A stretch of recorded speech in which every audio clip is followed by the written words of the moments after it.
Je suis candidat avec Souheila Zaoui Hamdi. Et je pense qu'à nous deux, on présente aussi des visions de la diversité qui sont extrêmement importantes. Diversité de sexe. C'est obligatoire chez les écologistes qu'un candidat et sa suppléante soient, ou l'inverse, un homme et une femme. Diversité d'âge, diversité de profil, diversité de ville, diversité d'origine, diversité de culture.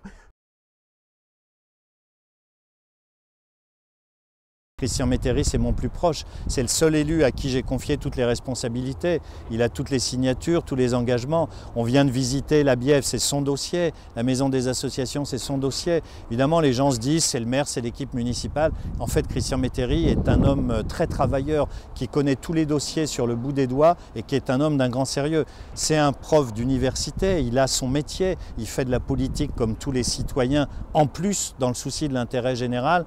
Donc c'est vraiment quelqu'un qui est très compétent, qui travaille énormément, qui a une pensée et qui reste très proche des gens et qui, comme moi, est très attaché aux questions de participation. D'abord, elle est jeune, donc elle apporte beaucoup de dynamisme, mais elle est née à Villejuif, elle a une grande connaissance des habitants des cités et des problèmes auxquels ils sont confrontés.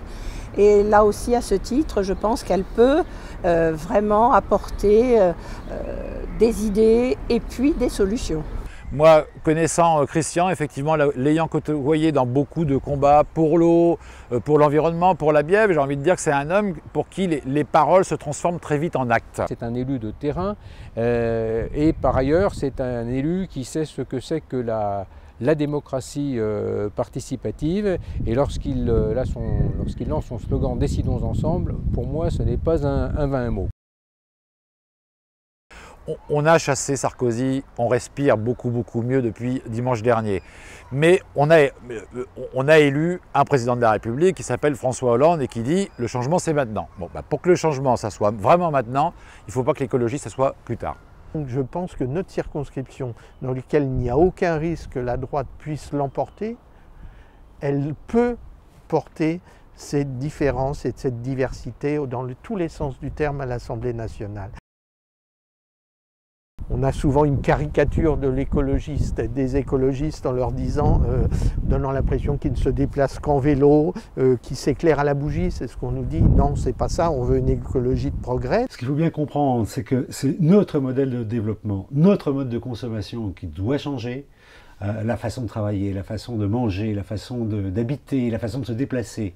Et que ça crée des emplois, ça améliore le pouvoir d'achat, et surtout, ça améliore notre santé. Je n'ai pas trouvé assez de soutien dans l'école de la République. L'environnement familial dans lequel on vit, dans lequel on grandit, n'est pas assez pris en compte dans la manière dont est structurée l'école. Le Val-de-Marne, c'est à l'interface entre la banlieue de Paris où Paris délaisse ce qui ne veut plus garder, les vieux, les malades, les industries polluantes, et puis c'est la campagne, c'est la terre nourricière. Je crois qu'il faut essayer de reconstituer cette unité qui a été brisée. L'alimentation, je travaille sur un gros projet qui s'appelle Cancer Campus. La moitié des cancers sont d'origine environnementale. On ne le dit pas assez. En ce moment, ce sont les cancers qui sont issus de l'amiante, les cancers qui sont issus des pesticides qu'on mange dans l'alimentation. Brigitte Cartier, qu'est-ce que c'est? C'est une association qui réunit les habitants, la ville, les bailleurs sociaux et qui permet de créer de l'emploi pour les habitants. Je porte aussi cette dimension de participation, de citoyenneté, de donner la parole et le pouvoir aux citoyens. Et je pense là aussi, il faut qu'il y ait des députés qui portent ceci à l'Assemblée nationale.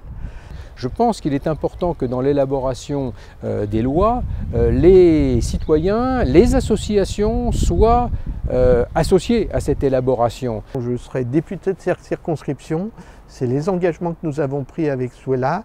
Nous travaillerons avec une équipe, nous nous engageons par exemple tous les 6 mois à faire un bilan de mandat, à rencontrer régulièrement les associations, toutes celles et tous ceux qu'ils souhaiteront d'ailleurs. Alors Villejuif Autrement est une association qui s'est mise en place il y a une quinzaine d'années pour des gens qui ne veulent pas s'encarter.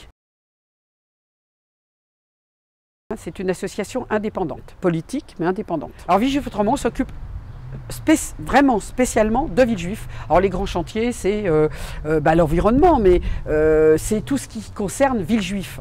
L'écologie politique amène des solutions et promeut des solutions au niveau national, au niveau des grands enjeux de société. Et la position citoyenne est plutôt une démarche de concertation et d'élaboration avec les citoyens des politiques publiques. Et je pense que les deux démarches sont effectivement très intéressantes. Et je pense que quand on va sur une écoute des citoyens, on arrive à progresser. En venant de la vie associative, on sait que la participation des habitants est une chose très importante. C'est quelque chose que j'ai construit avec Christian Métairie et d'autres élus depuis toujours. Nous sommes, nous, très attachés à ce que les citoyens aient voix au chapitre. Donc je souhaite vraiment qu'ils puissent nous représenter et j'invite chacune et chacun des électrices et des électeurs qui me font confiance et qui me connaissent à porter cette confiance sur Christian Métairie. Si vous souhaitez que les choses changent vraiment, votez pour notre équipe, Christian Métairie et sa suppléante, moi-même.